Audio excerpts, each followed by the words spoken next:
الحمدللہ رب العالمین والصلاة والسلام علی سید الانبیاء والمرسلین وعلی آلہ وصحبہ اجمعین۔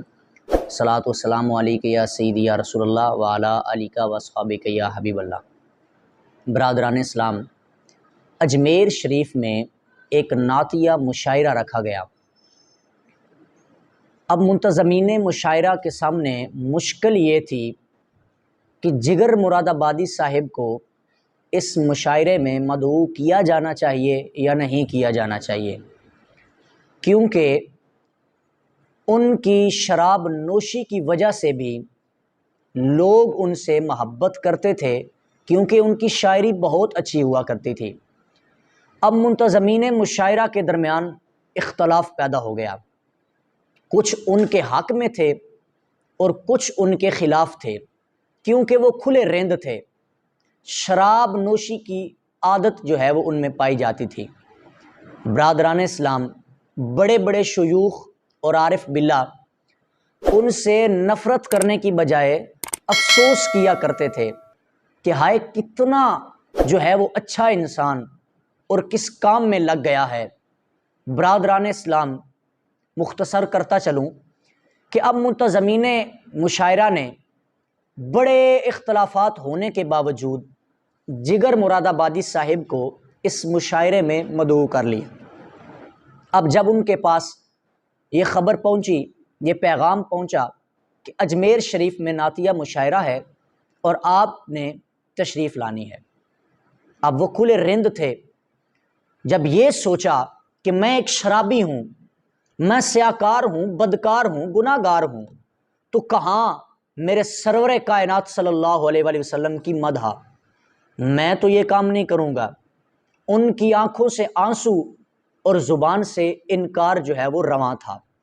برادران اسلام، نعتیہ شاعر جناب صدیقی صاحب نے ان کو آمادہ کرنا چاہا، لیکن وہ اس بات پر جو ہے وہ متفق نہیں ہو رہے تھے، لیکن جناب قبلہ اصغر صاحب نے ان کو آمادہ کر لیا کہ آپ نے تشریف ضرور لے کر آنا ہے۔ اب جب آپ نعت شریف لکھنے بیٹھے تو سرہانے جو ہے وہ شراب کی بوتل پڑی تھی، اس کو اٹھوایا اور اپنے دوستوں سے کہا کہ اسے چھپا دیا جائے اور کوئی شخص جو ہے وہ میرے سامنے شراب کا نام تک نہ لے۔ برادران اسلام کاپی اور پینسل لے کر بیٹھ گئے اور نعتیہ کلام جو ہے وہ لکھنا چاہا، لیکن کبھی غزل کے اشعار ذہن میں آتے ہیں، کبھی کوئی شاعری ذہن میں آتی ہے، تو لکھ لکھ کر مٹاتے جا رہے ہیں۔ لیکن ایک دن ایسا ہوا کہ جب انوار کی بارش ہو گئی، نعتیہ کلام جو ہے وہ لکھنا شروع کر دیا، المختصر وہ کلام مکمل ہو گیا۔ اب مشاعرے کے لیے ایسے تیار ہو کے جا رہے ہیں جیسے حج کرنے جا رہے ہوں۔ برادران اسلام مشاعرے کی طرف جب روانہ ہوئے، ایسے جا رہے ہیں جیسے حج کرنے جا رہے ہوں، اور اپنے آپ کو یہ کہہ رہے ہیں کہ جگر شاید یہی تیری بخشش کا بہانہ ہو۔ اب جب ایسا کام تجھے مل ہی گیا ہے کہ جو نعتیہ کلام ہے، اور شاید اسی وجہ سے جو ہے وہ تیری اصلاح ہو جائے، شاید اسی وجہ سے تو ہے جو اچھے کاموں کی طرف آ جائے۔ المختصر جب لوگوں نے یہ سنا کہ جگر مراد آبادی جو کھلا رند ہے اس مشاعرے میں آ رہا ہے، تو برادران اسلام لوگوں نے جو ہے وہ شور برپا کر دیا، بڑے بڑے احتجاجی پوسٹر لگ گئے۔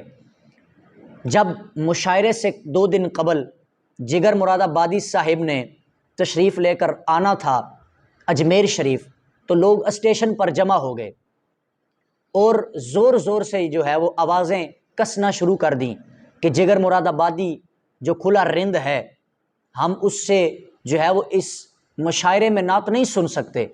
برادران اسلام، اب جگر مراد آبادی صاحب کو خفیہ طور پر اجمیر شریف پہنچا دیا گیا اور وہ اپنے خلاف ہونے والی کاروائیاں خود دیکھ رہے تھے۔ برادران اسلام، اب رات جو ہے وہ مشاعرے والی آ گئی کہ جس دن مشاعرہ ہونا تھا، تو ایک آواز اٹھی اسٹیج سے کہ رئیس المتغزلین جناب جگر مراد آبادی صاحب تشریف لاتے ہیں۔ جب اتنا سننا تھا تو مجمع میں ایک دفعہ پھر شور برپا ہو گیا کہ ہم اس شراب پینے والے آدمی سے نعت نہیں سنیں گے۔ تو حضرت جگر مراد آبادی صاحب آپ جب تشریف لے کر آئے، بڑے ہی اطمینان کے ساتھ مجمع کی طرف دیکھا اور لوگوں کو جو ہے وہ متوجہ کیا، تو فرمانے لگے آپ مجھے ہرٹ کر رہے ہیں کہ اس نعت کو کہ جس کے پڑھنے کی سعادت مجھے حاصل ہونے والی ہے۔ برادران اسلام، جب اتنا فرمایا تو مجمع کو جیسے سانپ سونگھ گیا ہو، یوں سکتہ طاری ہو گیا کہ کوئی آواز جو ہے وہ مجمع سے نہیں آ رہی۔ تو برادران اسلام، اب کہاں پھر یہ مستی اور کہاں ایسی ہستی، جگر کی جگر تک ہی میخاریاں ہیں۔ برادران اسلام، اب جب جگر مراد آبادی صاحب نے اتنا فرمایا کہ میں نعت شروع کرنے لگا ہوں تو مجمع پر سکتہ طاری تھا، تو اس وقفے کے بعد جگر صاحب کے دل سے ایک ٹوٹی ہوئی جو ہے وہ صدا نکلی۔ کیا صدا تھی کہ ایک رند ہے اور مدحت سلطان مدینہ، ہاں کوئی نظر رحمت سلطان مدینہ، جو جہاں تھا وہیں پہ ساکت ہو گیا۔ معلوم یہ ہوتا تھا کہ جیسے اس کی زبان سے شعر ادا ہو رہا ہے اور قبولیت کا پروانہ عطا ہو رہا ہے۔ نعت کیا تھی یار؟ گناہگار کے دل سے نکلی ہوئی ایک آہ تھی، خواہش پناہ تھی، آنسوؤں کی سبیل تھی، بخشش کا خزینہ تھا، اور وہ خود رو رہے تھے، سب کو رلا رہے تھے۔ اب وہی لوگ جو کہتے تھے کہ اس شرابی سے نعت نہیں سنیں گے، وہ سارے لوگ اختلاف ختم کر چکے تھے اور دل نرم ہو گئے تھے۔ رحمت عالم کا قصیدہ تھا، بلا غصے کی کھیتی کیوں کر ہری رہتی۔ یہ نعت اس شخص نے کہی نہیں بلکہ اس شخص سے کہلوائی گئی ہے۔ اب مشاعرہ ختم ہوا تو لوگ گھروں کو روانہ ہوئے۔ اب یہی بات تھی، یہی نعت تھی، ہر بندے کی زبان پہ یہی اس کلام کے اشعار تھے۔ کیا؟ ایک رند ہے اور مدحت سلطان مدینہ، ہاں کوئی نظر رحمت سلطان مدینہ، دامان نظر تنگ و فراوانی جلوہ۔ کہتے ہیں کہ اے طلعت حق، طلعت سلطان مدینہ۔ اب جگر صاحب نے مقطع لکھ کر جو ہے وہ کمال کر دیا۔ کیا فرماتے ہیں؟ کچھ ہم کو نہیں کام جگر اور کسی سے، کچھ ہم کو نہیں کام جگر اور کسی سے، کافی ہے بس ایک نسبت سلطان مدینہ، کافی ہے بس ایک نسبت سلطان مدینہ۔